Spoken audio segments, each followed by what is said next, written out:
All right, good afternoon, everyone.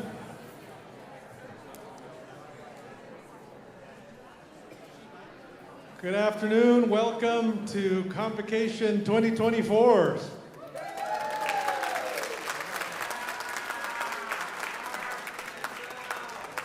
We're absolutely excited, delighted to be welcoming all of you back to campus as we kick off the semester.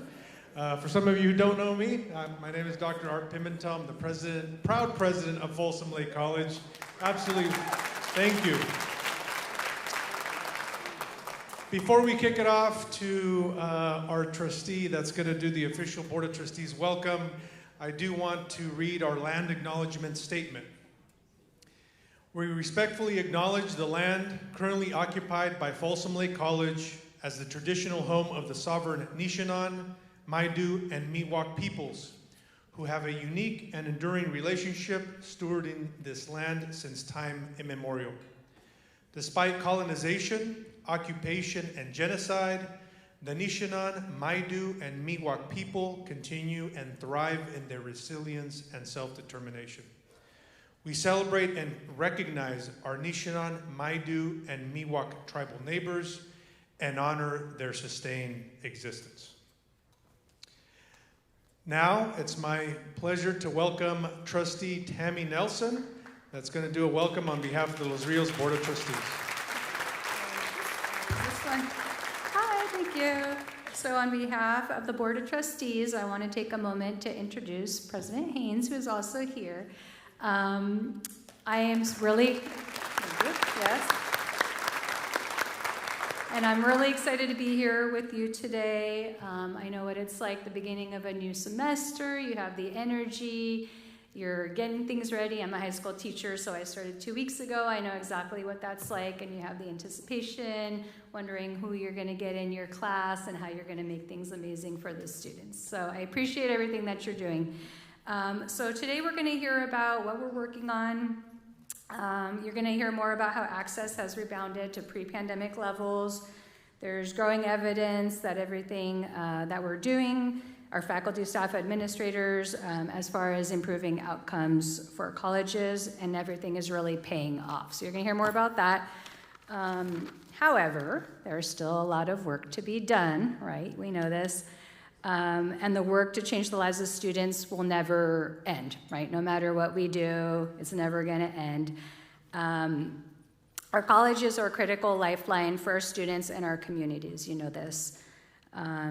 It's a place where students can get the skills they need as they compete for the modern career. So I'm really impressed every time I come here. I hear about different things going on, and just when I think I finally know, I hear about another program that's happening. And it just keeps going, right? Every year there's something new, every moment there's something new. So what is Folsom Lake? It's a place where students can earn the degrees and certificates that they've dreamed of. It's a place where students can be heard and seen for who they are. And I just want to say thank you. We're really proud of you and the hard work that you're doing. We really appreciate it. And thank you. And as far as what's next, I'm looking forward to a great fall semester, and I want to introduce our Chancellor, Brian King. Thank you.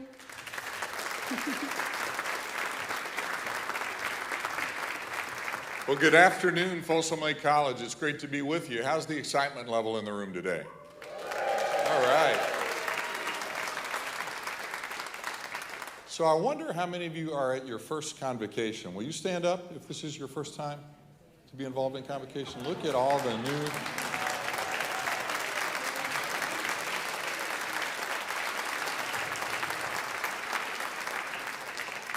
Well, you already know, and what I want to reinforce in part today is you're a part of a great college at Folsom Lake College and a part of a tremendous multi-college district where I've been so many places today. I started to say Cabrillo College, where I was president for 9 years, and now at Los Rios for 13 years. We are the best multi-college district in the state of California. We'll talk about why in a little bit. But before that, I want to bridge a little bit those of you who are brand new with our trustee who is here today, Pamela Haynes, who is completing her service as a trustee. So Pam, will you stand so we can acknowledge you?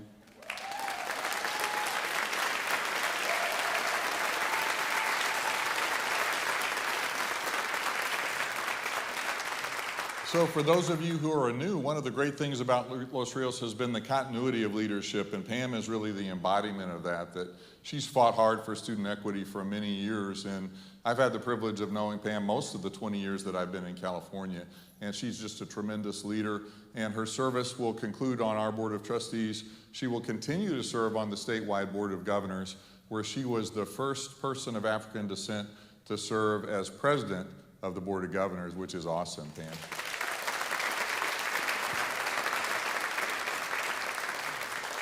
So many of you are new, many of you who have been around for a while. How many of you have lived someplace outside of California? How many of you have lived in the Midwest, where I grew up? How many of you lived on the East Coast? How about South, humidity, bugs? Well, we're in Folsom, so you've been everywhere, man, right, as Johnny Cash would say. One of the best things about living in Northern California is the weather. And I mean, today, what a spectacular day. By many measures, Sacramento is the sunniest place, not just in California, but one of the sunniest places in the world. And that's a wonderful thing. It's one of those wonderful things. You can almost take the good weather for granted. And we don't want to do that. We don't want to take things for granted. We don't want to take the wonderful environment that we share together for granted. We don't want to take for granted the tremendous successes that we have had together at Folsom Lake College for our students, and at Los Rios Community College District, which many of you know is the second largest district in the entire state of California, one of the largest districts in the whole United States, and by many objective measures, it's not just our self-esteem. We're going to have some proof today that we are doing a great job together. And so we ought to bask in the sunshine from time to time, celebrate our successes with the realization that in life there will be storms, just inevitable. And I'm very optimistic, and the focus today will be on the great future we have and the great successes. And part of that is how we weather the storms together. So I know with a group of this size, as you come today, some of you may be basking in the sunshine personally. Some of you may be dealing with a personal storm, whether that's an illness, a death in the family, or something going on in your personal life. We all have those storms. And we have those storms as a district as well. And again, the Midwesterners, raise your hand if you grew up in the Midwest. So how many of you have heard the tornado siren go off? How many of you have seen a funnel cloud? Now, can anyone explain to me in Twisters why anyone would run towards the funnel cloud? Yeah, I don't get that, but some people do. So tornadoes can come fairly rapidly when conditions are right. We have a little bit of warning for a tornado, but not a whole lot.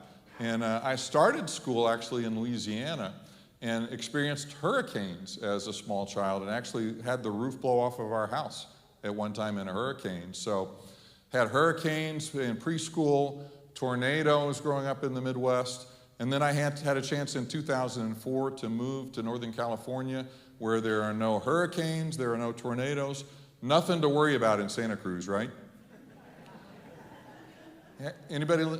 Has anyone here lived in Santa Cruz? Okay, so Santa Cruz is the epicenter of the Loma Prieta earthquake in 1989. So anywhere you go, there will be some dangers and some storms.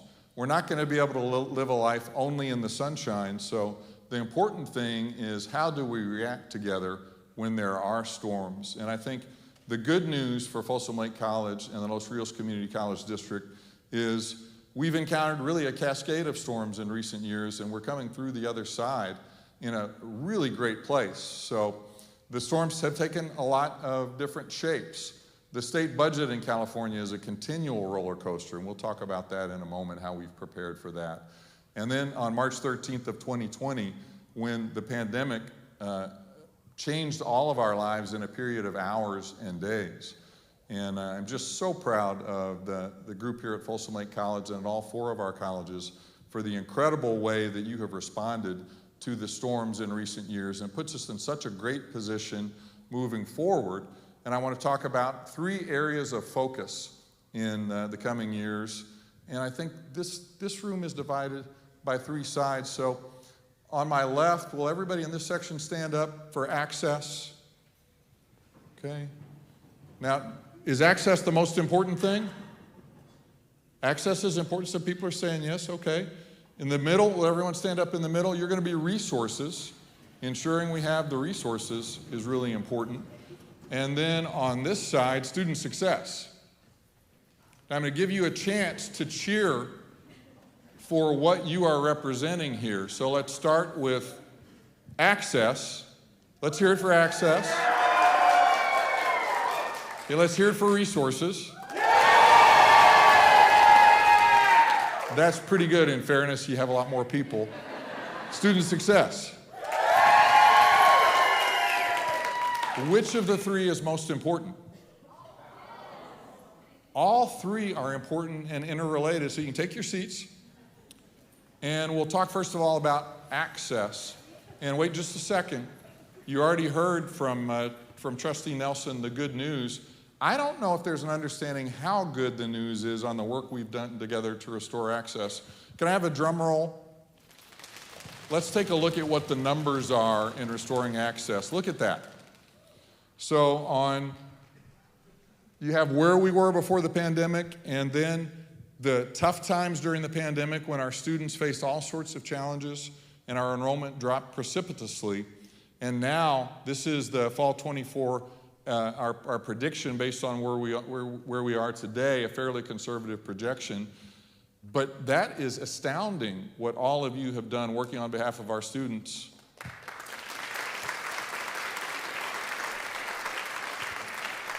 How many of you have friends and colleagues at other districts? This is not uniform, is it, when you talk to your friends? Many places are really struggling to restore access. And just like the weather, we don't control all the demographic factors. We have some really great advantages in the Sacramento region. Hundreds of thousands of people are moving from the Bay Area here, not just because of housing, because this is a great place to live, right? So there are some demographic factors that are in our favor, and Folsom Lake is among the fastest growing colleges in the state of California. And I want to tell you, I can't have a favorite college among the four, but this is my home college. I live in Folsom, so I get to see every day houses the growth that's happening in the Folsom community. So the potential for continued expansion of access at Folsom Lake College is just off the chart. So demographics are a factor, but we made two strategic decisions together I want to talk about that have us in an enviable position compared to many districts like us around the state. And the first decision we made was to be responsive to the student demand for online education. So let's look again at what happened during the pandemic years.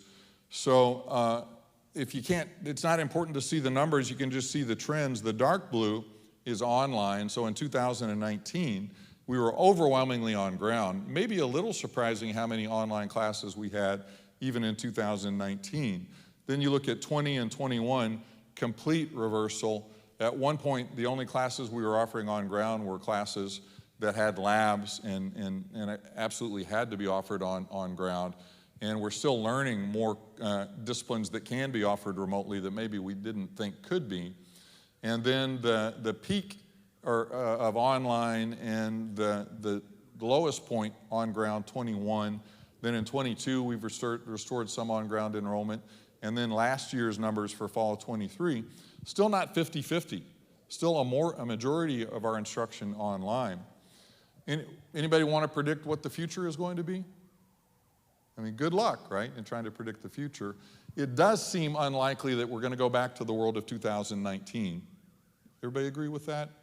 That probably is a world that the boats have been burned. We're not going to be able to go back to 2019. What happens in future years?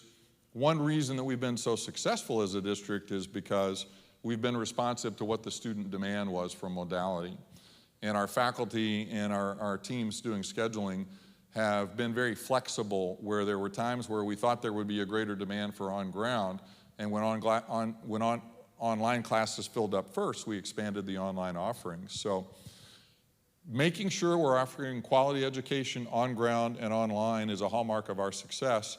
And our strategy to be responsive to student demand and not try to impose on our students what the modality was, incredibly important. And I know at Folsom Lake, you have some of the pioneers in online that when the pandemic happened, you were helping. I know our communications department, for example, at Folsom, was among the pioneers in online. So you were helping your colleagues at other colleges make the transition to online. So this is just access by modality. Another change before the pandemic, these are graduates. So about half of our graduates before the pandemic were finding the access of courses at a college besides their home college.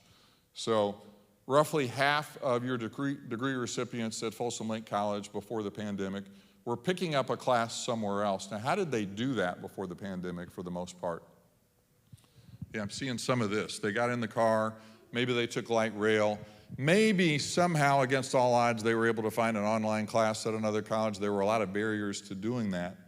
And then you fast forward to where we are now, a 33% increase in students who are taking classes at more than one of our colleges and then are completing. So that's great news for Folsom Lake College, because students at our other 3 colleges are finding the great inventory of classes here at Folsom Lake and taking them in a way that they were not able to do a few years ago. So give yourselves a round of applause for making those courses available. Now, I asked before if you have friends at other districts and colleges. Raise your hand if you have friends you keep in touch with. We love them, right? And we don't want our students to take classes at their colleges. So the better job we do making the full inventory of our courses, but among our 4 colleges available to our students, the greater the chances that they will stay in the Los Rios system, which is good for all of us, helps our students complete. And now we have a tremendous alternative to the proprietary colleges and universities, some of whom are predatory, that were the only option for our students before we increased the online inventory. So this isn't just a dollars and cents issue, it's absolutely an equity issue that students of color, first-generation students, students who are working, who wanted to come to our colleges before the expansion of online, now have a way to complete their education. And I know President Pimentel and our other college presidents are working to develop partnerships so students can complete a baccalaureate online as well. So that's really great news and online. The other strategy that we chose that has been incredibly successful, and President Pimentel will have the breakdown with some Folsom-specific numbers whenever I wrap up, is dual enrollment. Now, how many of you have paid for an AP exam for someone in your family? How many of you felt good about paying for an AP exam? As a parent who wrote a lot of those checks, we'll be honest, and the College Board may hunt me down, but it's a bit of a racket on the AP side, where the quality of instruction may be great in AP programs, but the College Board makes a lot of money selling AP exams. And even if your student gets a 5 on the AP exam, the university may or may not give them any credit for that. With dual enrollment, another huge equity focus that students of color and first-generation students are able to have a successful college experience while they are still in high school. And look at those dual enrollment numbers during the pandemic. Give yourselves a round of applause again for the work you've done in providing a college-going experience for high school students. And then they're also much more likely to come to our colleges when they complete. And even more good news, how are our students doing in dual enrollment? What's the success rate in dual enrollment classes? It's higher than for our college level classes. So obviously we want to do everything we can to continually improve, but the initial data on dual enrollment is incredibly exciting in terms of providing more access, in providing better outcomes, and providing an opportunity for students to attend college who did not have that opportunity before, and many students who may not have the means to pay for AP tests. And we just want to make sure that all the students in high school are getting the same weighted GPA, which is really the last advantage that AP has, sometimes over dual enrollment. So 2 very effective strategies. The work isn't done. We'll continue to refine our inventory of online classes. We'll continue to improve the quality. With dual enrollment, we're doing great work with our high school partners and want to continually improve the outcome in dual enrollment. So those 2 strategies, the key to access. There are other things we could talk about, but now I want to talk about resources. So resource group, give yourselves a round of applause again. The connection between access and resources is very close. So we had revisions to our funding formula back in 2017, and you might have had the perception that everything was changed by the new funding formula, but to quote the WHO, the new funding formula, a lot like the old funding formula, the majority of our funding through the state apportionment is still based on access. So 70% of state funding is based on how many students we enroll in our base allocation. And the other 30% is based on other factors which are good for our district, like demographics, a wonderfully diverse student body, and then areas like financial aid. And I'll share in a moment what a tremendous job we've done reimagining financial aid just in time for some challenges that have been really tough with FAFSA and students applying for financial aid.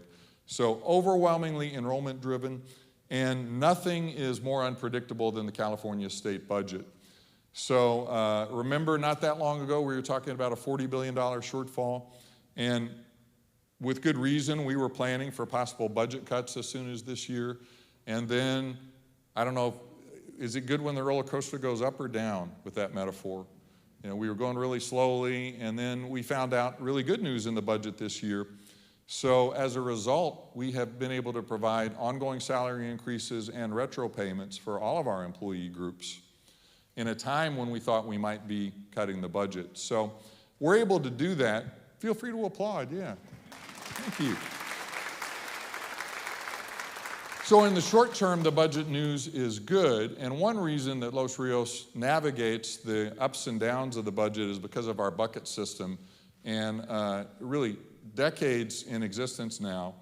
And how many of you have seen the video on the bucket system? So if you've heard the bucket system and would not be able to pass a test on how it works, there's a great video that's less than 5 minutes, so if you just Google Los Rios bucket system, it explains how new revenues are allocated among our different collective bargaining units, and each of the units has some flexibility to determine how those monies are allocated within their unit. So that helps us navigate the ups and downs. We don't spend money until we have it at Los Rios, which sounds obvious, but almost every other district in the state makes commitments based on a hope. We make our commitments based on revenues we have. And as a result, we've had the sort of stability that really no other district in the state can claim. Every year we have an audit without findings. We've built our reserves after the pandemic back to a point where we can't control some of the decisions the state makes, but we can control our local fiscal responsibility. And our Board of Trustees deserves a lot of credit. Trustee Nelson and Trustee Haynes representing them. They hold me and my staff accountable to make sure that we're making good fiscal decisions. So let's thank Trustee Nelson and Trustee Haynes. So the good news is that this year's budget is a good budget for community colleges. The storm clouds on the horizon are that there was a $9 billion reserve for community colleges for a rainy day. And to get through the budget this year, anyone know how much the legislature and the governor spent out of that $9 billion? $8 billion. So in the short term, that's good news for us. We just have to be aware that if a recession comes, the rainy day fund is much smaller than it was.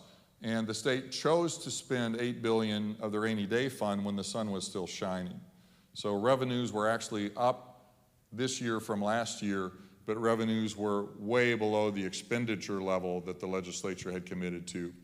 So the rainy day fund allowed the state to balance the budget this year. That's just something we'll keep an eye on in the coming year. And don't be shocked if sometime in mid-November, a lot of elected officials act shocked that there's a budget shortfall. Don't be surprised if right after the election there's a realization that there are some budget challenges. We'll be ready to address that, but just don't be surprised. Sometimes it's hard to keep up where you get good news on salary and compensation, and then before you know it, there's discussion about tough budget years. So in addition to the state appropriations, we do a great job as a district finding great grant funding. A lot of examples I could give, but one we're really proud of that we secured during the pandemic. There was an announcement of K-16 collaborative grants that had to be done by regions. So I've been a big fan of regional work, and know better than almost anyone I work with how hard it is to try to get, well, let's be honest, sometimes our 4 colleges are hard to get together, right?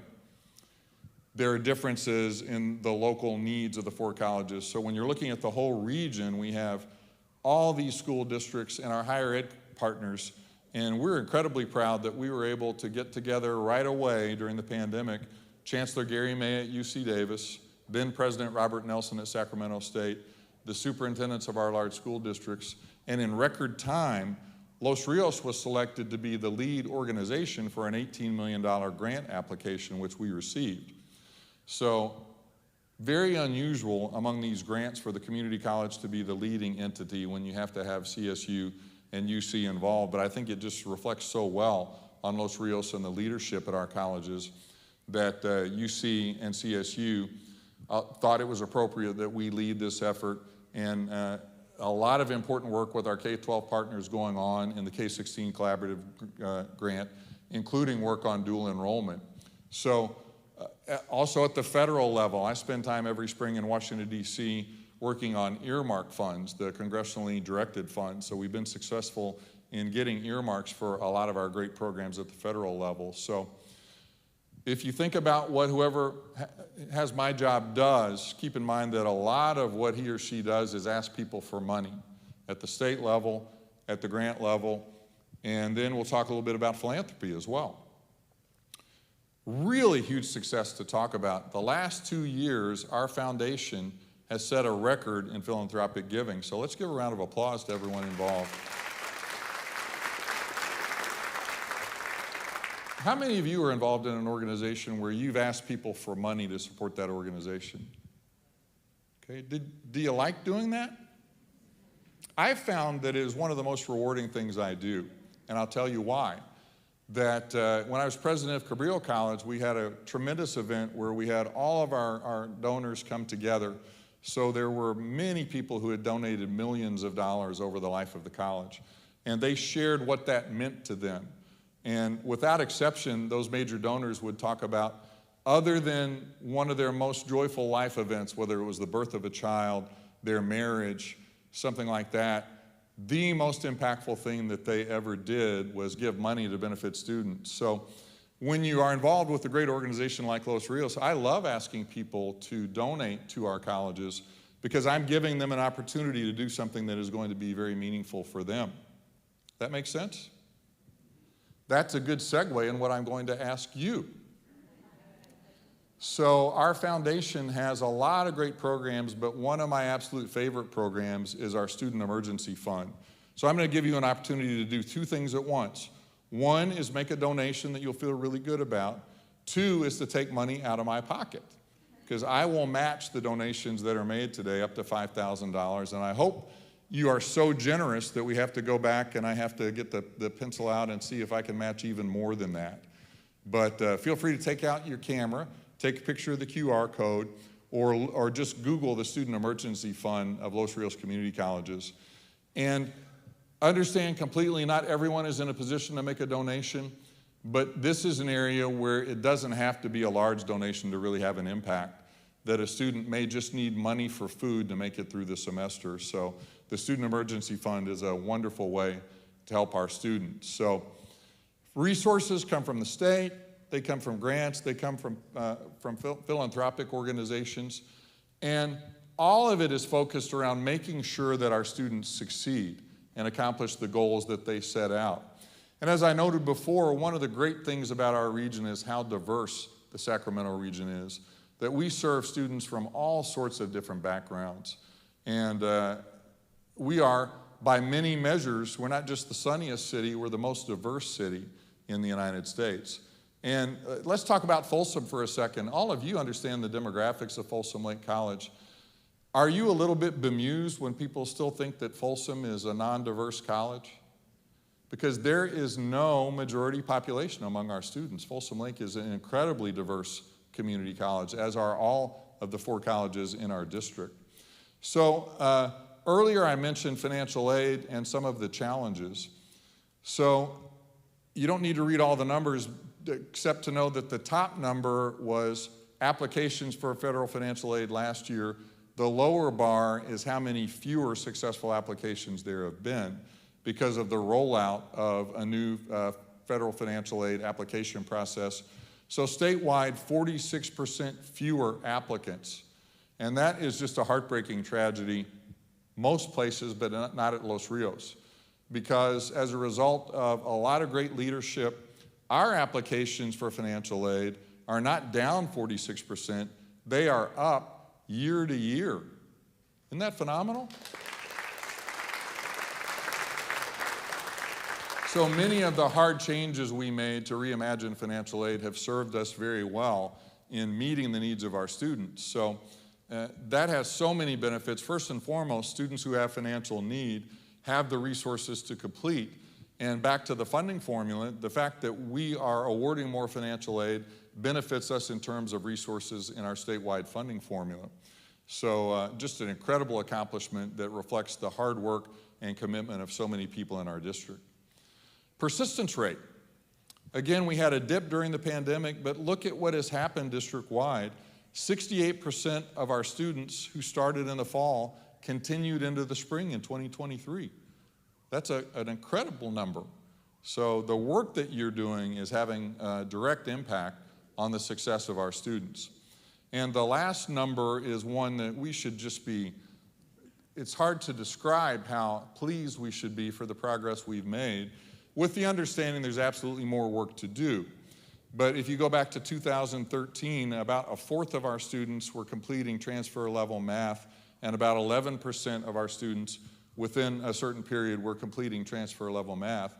You fast forward to, even though there was a dip in the pandemic, we're back almost to all-time highs. Where now almost half of our students are completing transfer level English, which is almost a double of their level in 2013, and our math throughput has almost tripled. So think about the impact that has on our students. With that many more students completing key transfer level courses, that will lead to more completions and students completing in fewer units as well. So the cost for completion and the time to completion will also go down. So that's amazing. Look at those numbers, that's amazing.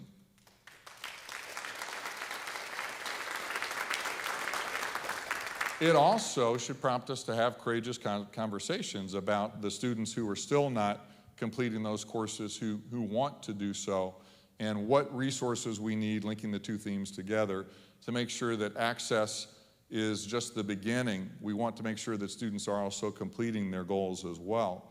So again, raise your hand if this is your first convocation.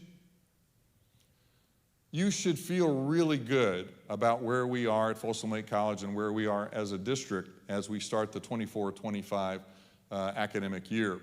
We've been through a lot in the last 4 years. There's no question about that. And I was thinking back to when I started as a full-time faculty member in 1991, there were always ups and downs and storms along the way. And I could not have imagined in 1991 that I would have the honor of serving as chancellor for the second largest community college district in California. Couldn't have imagined what a wonderful opportunity I would have, and I'm so grateful to be here with you. I also was thinking, in the last 4 years, I think there have been more storms than there were in the previous 30. Anyone else have that feeling, that just the rate of things that we've gone through, many of them unexpected and sudden, have been tough? And my hope would be, although I can't predict, that this may be a year where we have more sunshine and less storm, but you never know. And I remain optimistic because I know whatever happens, we've demonstrated together in the last 4 years that we can get through it together. And we're going to provide good outcomes for our students, whatever happens and whatever weather comes our way. So I very much appreciate you letting me wrap up the fourth of 4 convocations at Los Rios today with you here at Folsom Lake College. My apologies to a group of people who have had to listen to me talk all day long. Thank you for the group who's been with us. And thank you very much for letting me be with you. So with that, President Art Pimentel. Now, Art, one thing, and I want to take your thunder, because you're going to talk about some of the incredible success that Art has been crucial to on the fundraising side.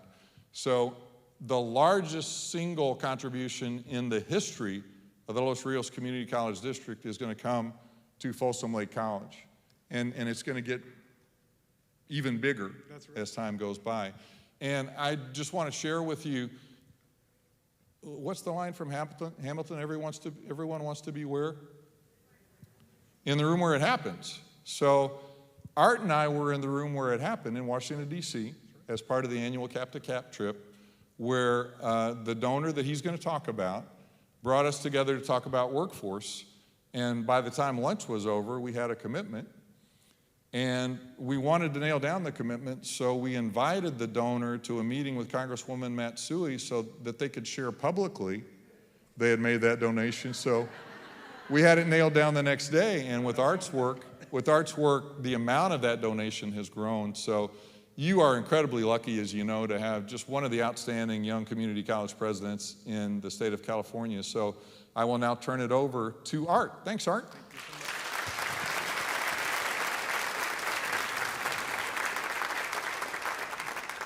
Thank you so much, Chancellor King. Let's give another round of applause to Chancellor King and the folks from the district office. The reality is that we work very in tandem with our district leadership, really to support a lot of the work that all of you are doing in the classroom on-site at the college, and we are really appreciative of their continued support for Folsom Lake College. So thank you, Chancellor, for the presentation and for the information. Now we're going to turn it a little bit more local. And one of the wonderful things that we get to do is really get to welcome some of those who are joining the Falcon family. And the Chancellor mentioned, I think he asked a few of you to stand up if this was your first convocation.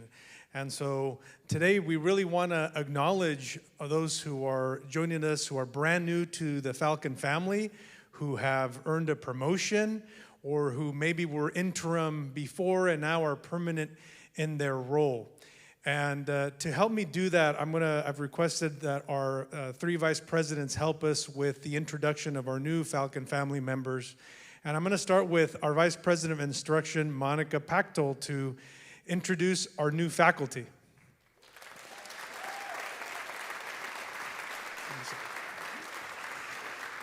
And one of the things that I do want to also acknowledge, because some of you already know this, and in case you didn't, Monica has spent 20 years at FLC.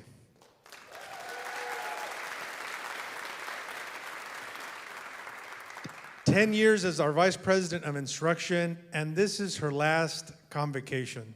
So let's give her a big cheer.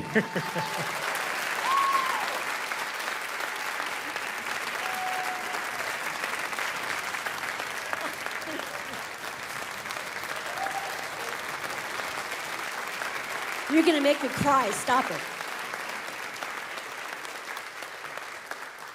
Thank you. You're all very kind. You're going to make me cry. It's going to be a wild semester. So let me welcome our new faculty. We had 10 new faculty join us this semester. And before I introduce all these folks, I want to thank Zach Dowell, Amy Brinkley, and Diane Carlson. They put together a terrific new faculty orientation that our faculty went through this last week. And it's been really wonderful to see the bonding that they've had together. And I know those of you who've been through our new faculty orientation know how important that activity is. And so let's give them a round of applause for their work this week.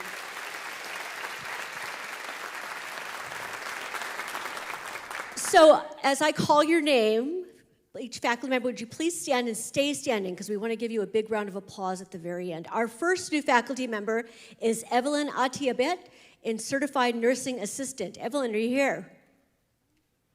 Whoop. Oh, you know what? She's at a conference. I knew that.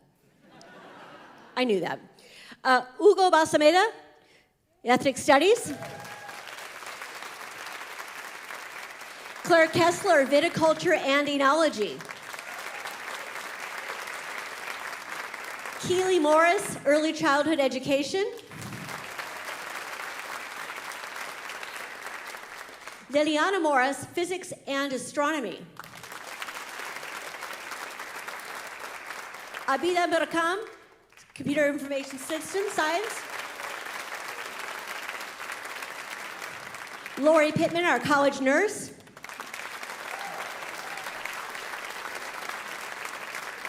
Molly Redfield, music.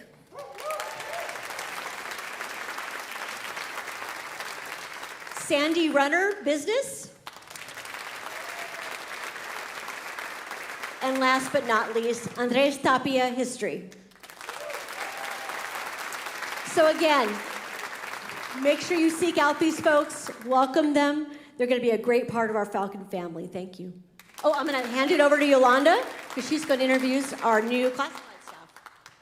Hi, good afternoon, everyone. Yolanda Garcia, Interim Vice President of Student Services. Thank you. And I get the pleasure to introduce some classified professionals that are either new or have promoted. Jay Anderson, Administrative Assistant 3 to the Vice President of Administration. Patricia de los Reyes, Laboratory Tech. Jocelyn Guzman, Student Support Specialist. Aubrey Harmon, Clerk 2, CFE. Carla Hernandez Alfaro.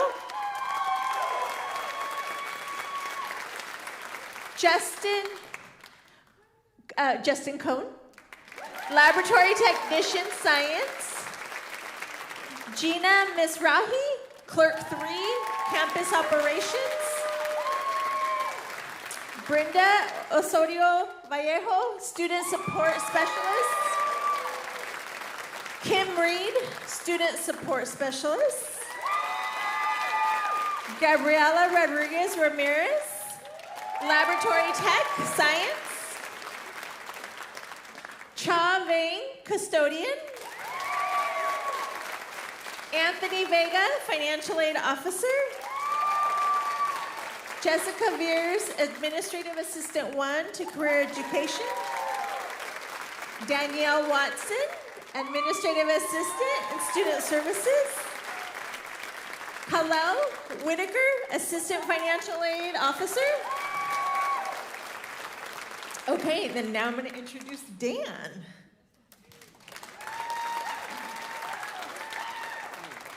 Hello, everybody. I have the pleasure to introduce our new managers. First on the list is Kelly Benitez, over there on the side, police captain. Talina Burke, campus operations supervisor. Talina, yay. Rachel Douglas, instructional laboratory supervisor for science. Rachel here, there she is. Sharice Estomo, director of Native American Student Support and Success Program. Lana Foon, financial aid supervisor. Yolanda Garcia, interim vice president of student services. Janine Langford, director of educational options. I promise I'll get you that contract, Janine. She's been bugging me all day.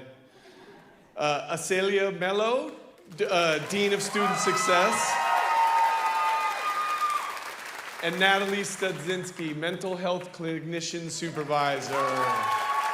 All right, congratulations, everybody. We're so glad to have you on board. Thank you so much. Thank you, Dan, and welcome to those of you who are brand new to the Falcon family. When we talk about success and student success and access, every single one of you play an important role in that. And so I'm so happy to be able to see so many new faces and welcome you to the Falcon family. So congratulations, and thank you to our vice presidents who were able to participate and introduce. Now I want to really share a lot of the work that we have been doing in the last several years and beyond, right? So Folsom Lake College is celebrating 20 years of its existence. And in those 20 years, we have accomplished a lot.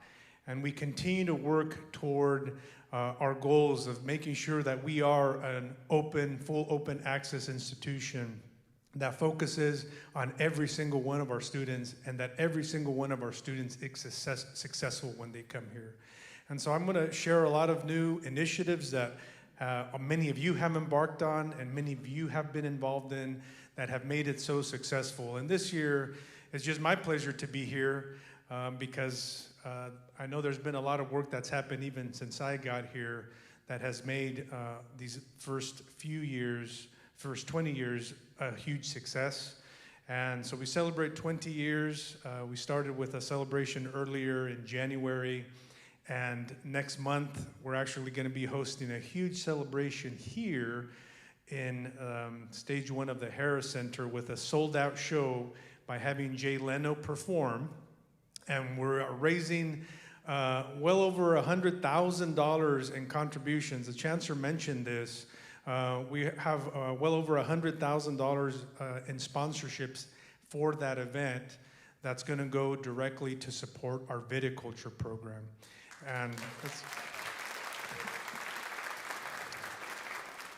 so raising money isn't easy, but it makes it a lot easier when you have a wonderful team. We have someone leading us in Paula Allison in philanthropy, Marianne Eitzman.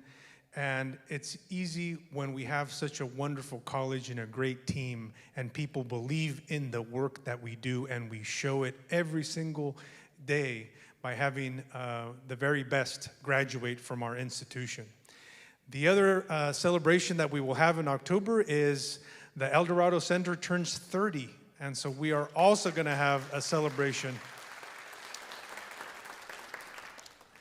So we're going to do a little bit of planning for the future, the next 20 years, and we will continue to focus on access, on expanding our programs and making sure that our students know that they belong here, and that we are also offering programs that reflect the community's interests in the business community. And our faculty do such a wonderful job in doing that and planning in the future. I've already talked to many of you, even this morning, about things that you're already planning in your different programs. And again, that's what it's all about. That's how we continue to move forward and continue to grow, by offering existing programs that are successful for our students to transfer, to graduate, but also new programs that are up and coming in our region, and some that we didn't think even existed 5 or 10 years ago.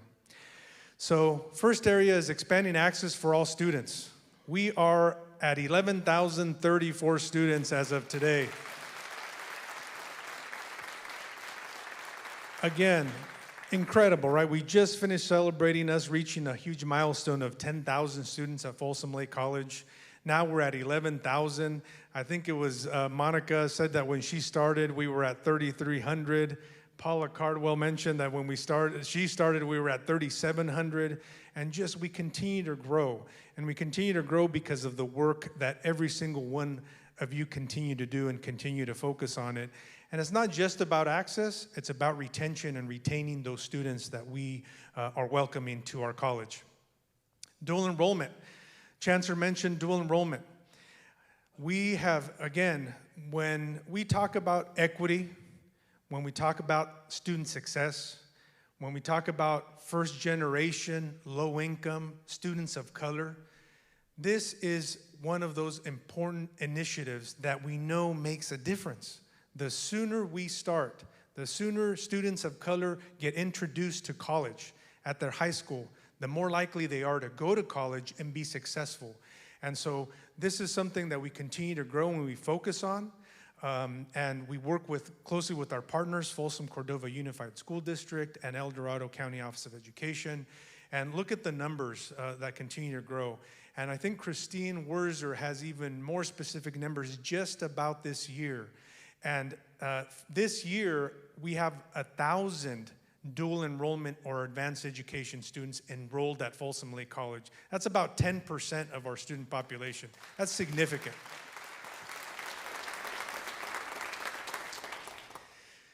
Mountainside Middle College High School. I think I mentioned this last year, that we were in conversations with El Dorado County Office of Education, And again, we see some of these models in different parts of our district. We see these models in different parts of the state.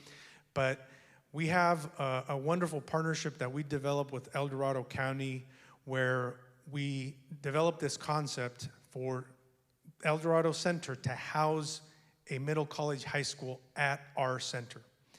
And again, wonderful model where students get quality high school education, and they also get to be introduced to high quality college instruction and services. And so we actually did the ribbon cutting. Have a lot of kudos to thank Monica Pactel and Brian Robinson that worked very closely, Colleen Mesa as well, worked very, very closely with our folks from El Dorado County Office of Education to make this happen. And literally in about a year and a half, a little less than a year and a half, we did the ribbon cutting 2 weeks ago. I know our chancellor was there, did a ribbon cutting for this new school. And the goal was to enroll 120 students for their first year. And there are 185 students that enrolled in the first year, so that's huge.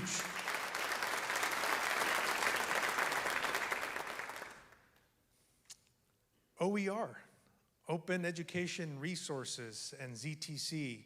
Again, this is an area of focus. I know our Board of Trustees made this one of our goals for us to continue to focus on access, making it more affordable, right? We make it more affordable to students. They're more likely to come to community college or come to higher education and actually persist because we were making it more affordable. We have some wonderful, innovative faculty. Jennifer Black is leading our Affordable Learning Materials Committee, made suggestions on how we can increase OER and ZTC in the classroom, and we've been doing that. We have some ways to go, but I wanted to share a little bit of data about how many of our courses right now are OER ZTC. And I know some of our other sister colleges are a little bit ahead of us when it comes to the percentage of classes that we have. We have a little bit of work to do, but we are going to get there with working with our faculty, the Affordable Learning Materials Committee. But look at where we are. It's continuously growing, the number of OER ZTC courses that we offer, as well as the number of students who are seeking OER ZTC courses, right? And we want to be able to offer them here at FLC as much as we possibly can. We know, especially when students are looking for the most affordable option, that now if a student's looking for a class and we're offering multiple classes at FLC, but CRC has a class that they're offering that's OER ZTC, probably students are going to gravitate toward the class that's OER ZTC. So we want to make sure we're supporting our students, working with Nicole Griffin, professional development, how we can continue to support our faculty that want to continue to adopt OER and ZTC courses. Area number 2. This is really wonderful news, right? Supporting our commitment to equity. Every one of our documents that we have at the college, our planning documents, our SEEP plan, our strategic plan, our enrollment management plan, our biggest focus is equity, right? It's the umbrella of everything that we do. Everything that we do focuses on equity, that we want to make sure our students are successful in the classroom, students are successful when they come to us. Every one of you touches student in some way, and we continue to do some significant progress in the area of reducing equity gaps when it comes to our students of color. And I want to share with you, because I remember last year I was on the stage sharing with you some of the equity gaps that exist. And some of you had ideas and suggestions of like what we could do. How could we be more intrusive? How could we be more intentional about working with our students of color, working with our low-income students, our veterans? And many of those ideas and initiatives have come to fruition. But I want to share with you the data.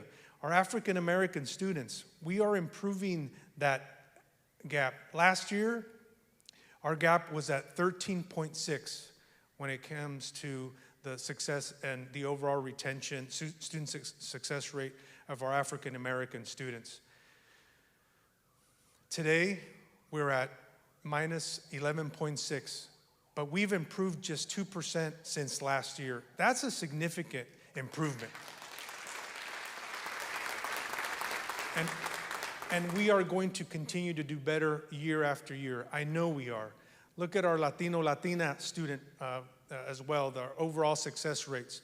We were at minus 0.56%. That was the success, the gap that existed last year. Today, we're at minus 2.9%, an improvement of 2.7%. That is over 1 year. Now, one of the areas that sometimes you would look at our data and it would hurt your heart, quite frankly, when it came to Native American students, because during the pandemic, a lot of our Native American students just disappeared. They just stopped coming to college. And we have Tammy Cheshire, who's fantastic and wonderful and has been working with our Native American students.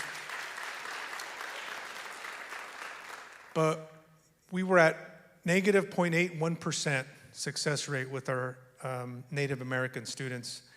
And today, we are now not only closed the achievement gap, they're doing better than our average.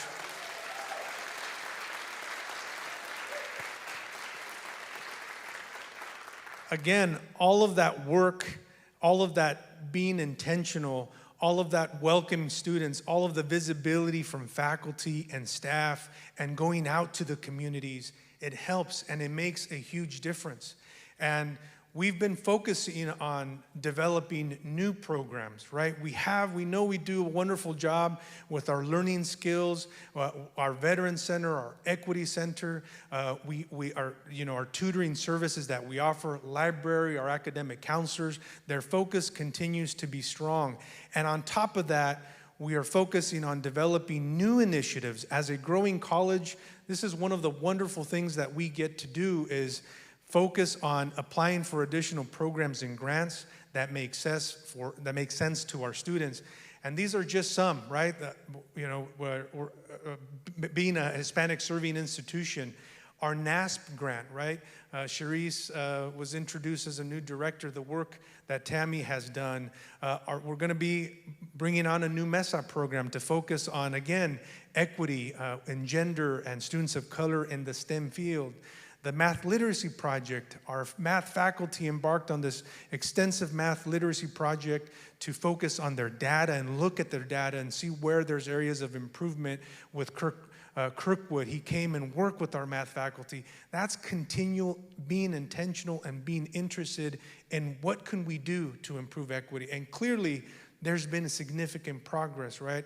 Our FLC Pride Nest, our new partnership with Sacramento State and the Sacramento State Black Honors College, our DIG, right, Data Inquiry Group. Many of our faculty have gone through that process and that training, and that was developed and led by faculty because this is being intentional. This is the interest. This is what makes everything that we need to do possible for our students to be successful. So just congratulations to all of you and our faculty for making some significant progress when it comes to equity.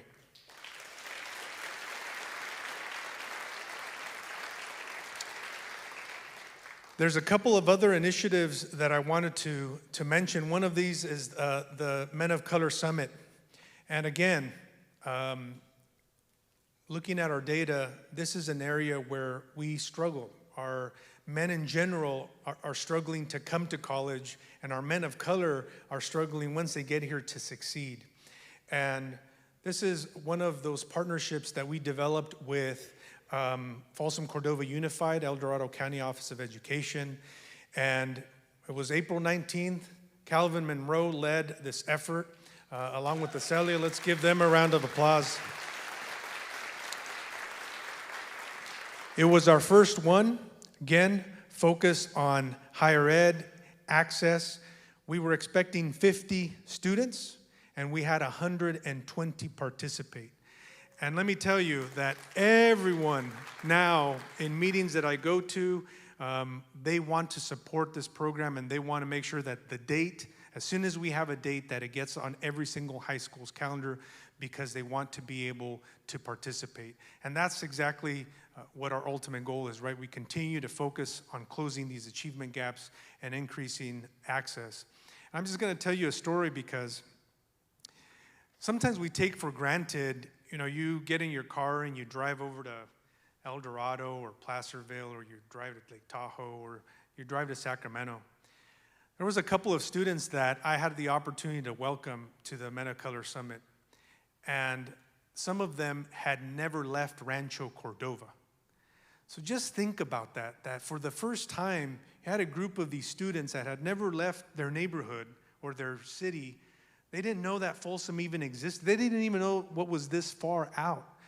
And for us to be able to give them that opportunity to explore and get on a college campus and let them know that this is here for them and that they're accessible. And we had faculty participate in this, and staff, different staff, and community members. That's huge, and that signals to them that we are here and that they absolutely belong at our college.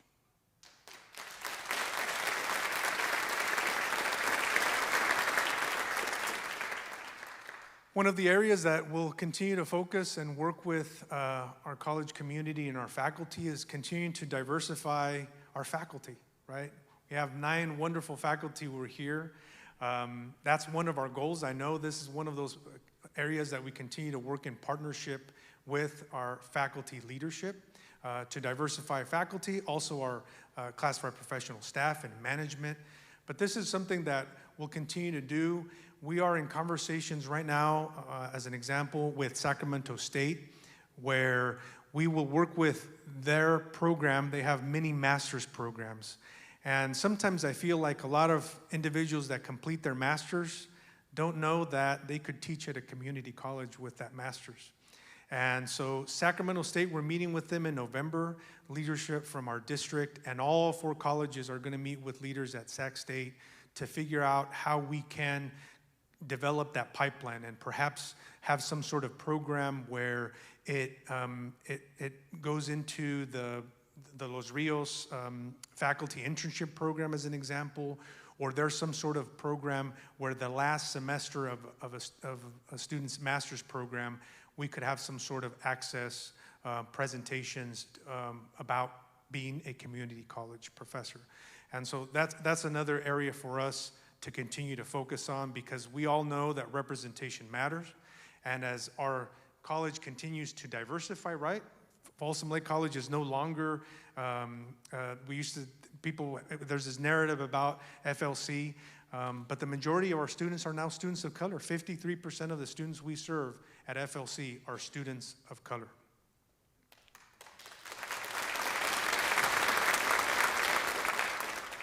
There's also some initiatives that we will continue to work with the entire college community about equity and equitable outcomes. So there's going to be all 4 of our sister colleges, or 3 of our sister colleges, including ourselves. We're working closely with HOTEP Consultants, where we will be embarking on equitable outcomes assessment. So that's going to kick off this semester. Now, I've already talked to our faculty leadership, our classified professional leadership, but there's going to be a core group where we will work with the college community to develop surveys, right? They have surveying, doing focus groups, look at the policies, what policies we have. It's going to be about a year and a half process, and I know 2 of our sister colleges have already started this process, Sac City and CRC, and this fall, ARC and FLC will start working with HOTEP Consultants on the equitable outcomes assessment. I wanted to share that with you. Area number 3, building upon our instructional legacy. So again, a lot of the areas of instruction that FLC has, and I know I mentioned this last year, was do a really wonderful job in general education. A lot of students, about 70% of our students that come to FLC come so with the intent to transfer to Sac State, transfer to UC Davis, or another institution. One of the areas that we are focused on is really expanding career education and career education opportunities. This is an area that I know we been a lot of community interest in expanding career education, and some of our new faculty represent some of those areas that we are expanding. But I wanted to just share fire technology as an example. This is the first semester we're offering fire technology. We have a partnership with El Dorado, all of the El Dorado County fire districts, and so classes are already full, so we're excited about fire technology. We're excited about viticulture. Where's Claire?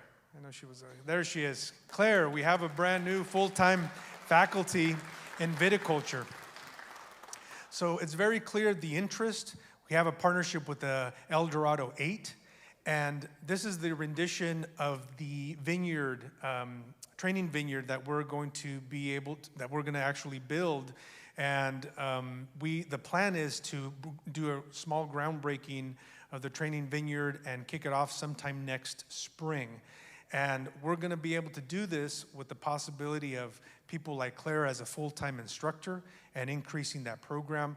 But also, the 20th anniversary is helping us fundraise so that we could be able to build the vineyard that's going to go right next to the El Dorado Center. So again, more exciting and growing opportunities for students. Intel. So I think all of you know about the partnership that we have with Intel. Make sure I have my notes here.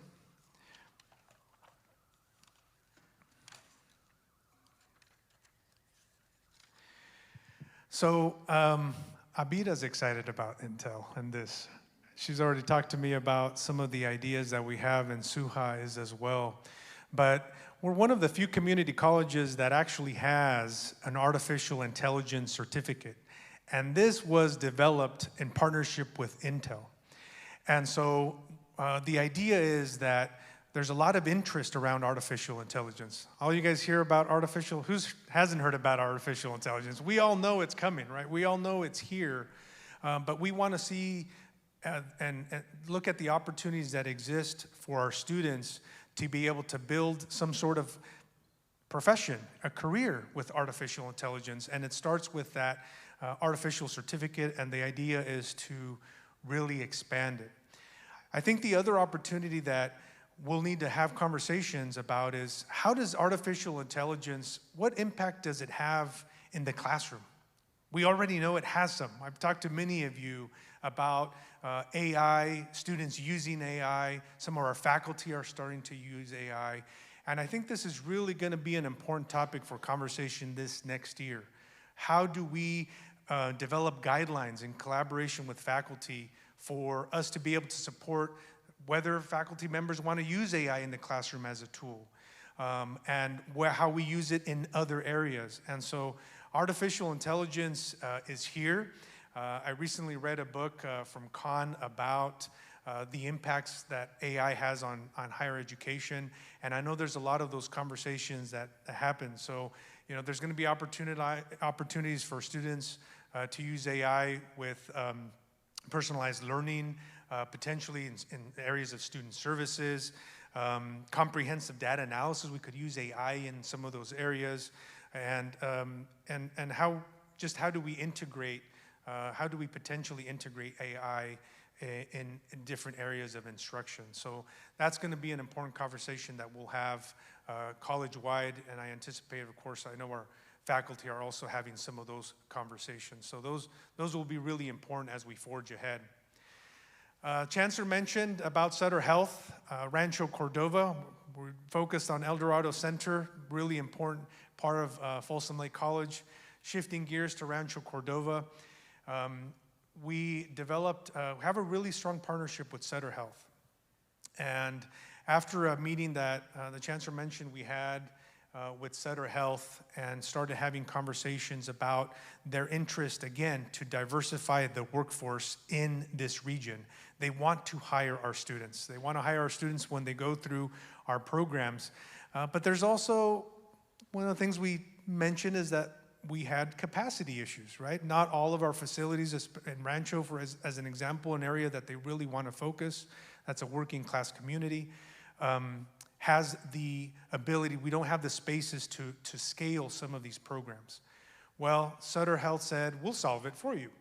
So they committed in May to $1.7 million for the Rancho Cordova. It gets better. 1.1 million so that we could remodel some of the spaces, and then $600,000 for the equipment, because we're going to continue to expand allied health programs, and we're working with every one of our allied health faculty to give us input on where we're going and what the specific needs are. So what ended up happening is we're adding RadTech as an example. We're going to explore some other programs like surgical technician, medical assistant, ultrasound, some of these other programs that, again, all 4 healthcare providers who are building hospitals in Folsom need. So when our faculty got together, they said, we need A, B, and C, and D. It turns out that it's a little bit more expensive than we had anticipated. Sutter Health said, not to worry, we'll solve that. So now Sutter Health's contribution is going to be $2.5 million to upgrade the Rancho Cordova Center.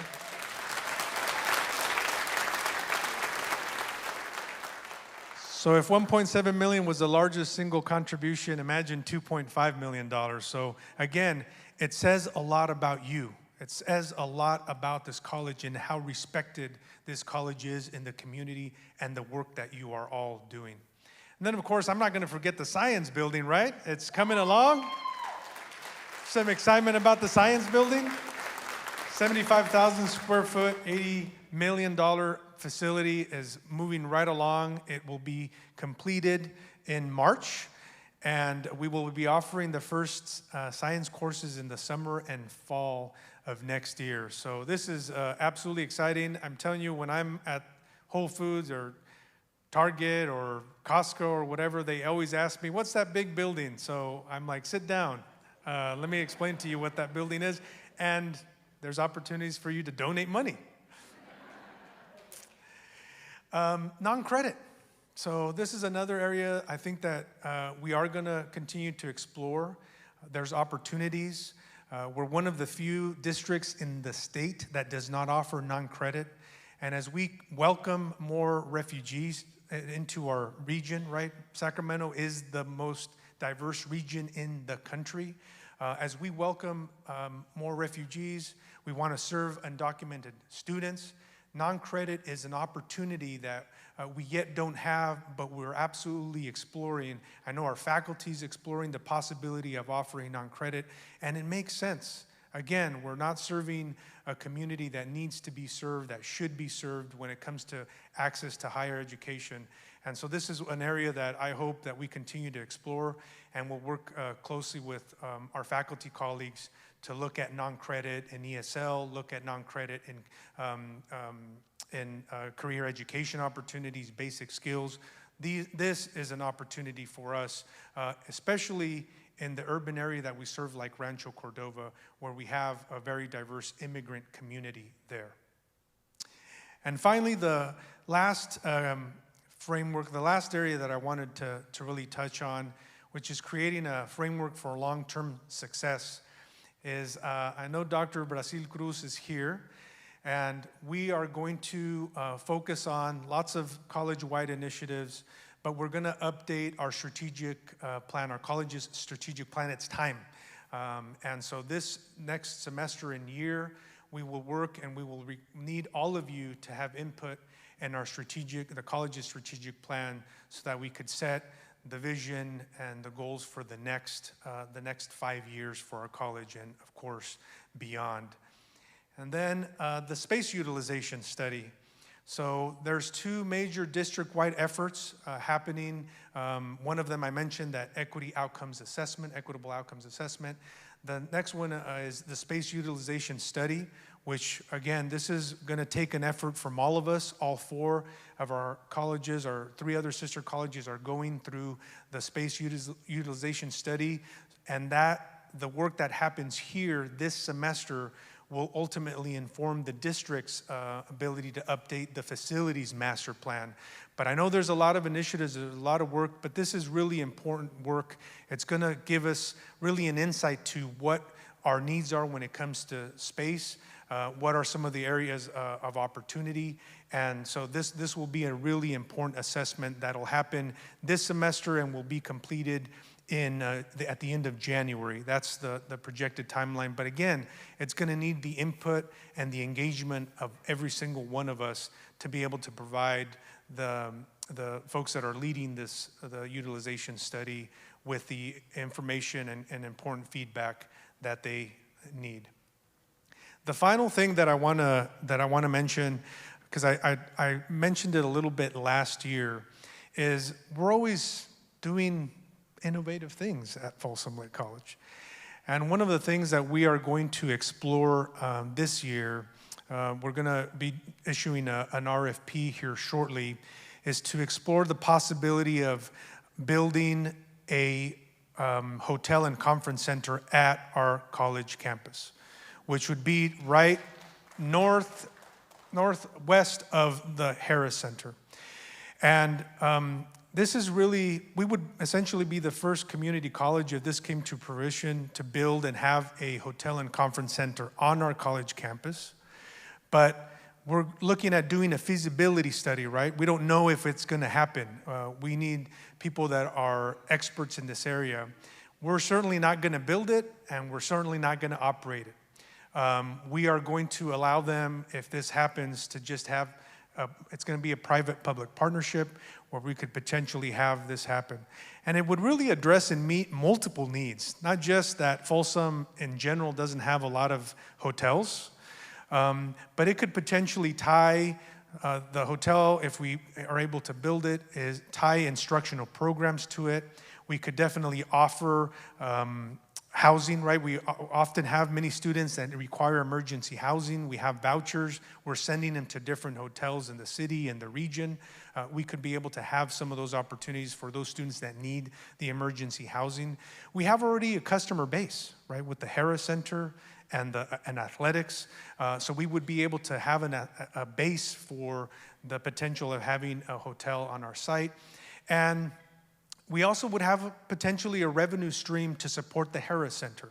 And so again, we're looking at all of those different areas and exploring all opportunities. When I mentioned this to the chancellor, he's like, this is good to explore. So we're going to explore it, and I will certainly continue to update all of you as we issue that RFP and get feedback to see if this is something that we're going to pursue. But again, something that's exciting, something that is definitely innovative, and we don't see it in any other community college in the state. So with that, sorry if but there's just a lot to update you on. Earlier when I went through this presentation, I'm like, damn, that's a lot. We're doing a lot. But it ultimately comes to what we're doing for students and the transformation of lives that all of us are part of.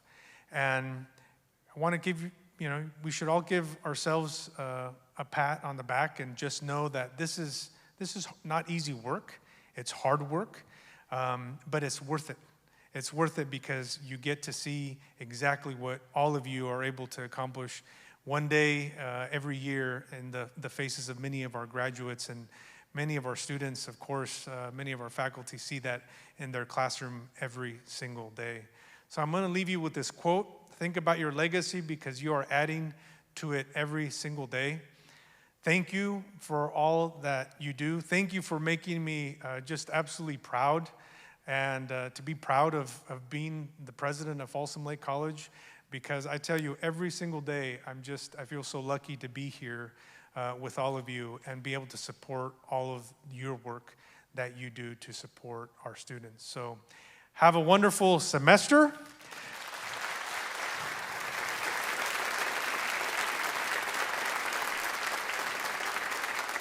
And now we get to celebrate our new faculty with ice cream. So we're gonna be, any of you who want some ice cream, go right up the stairs to the second floor. All of you are welcome to participate at our ice cream social.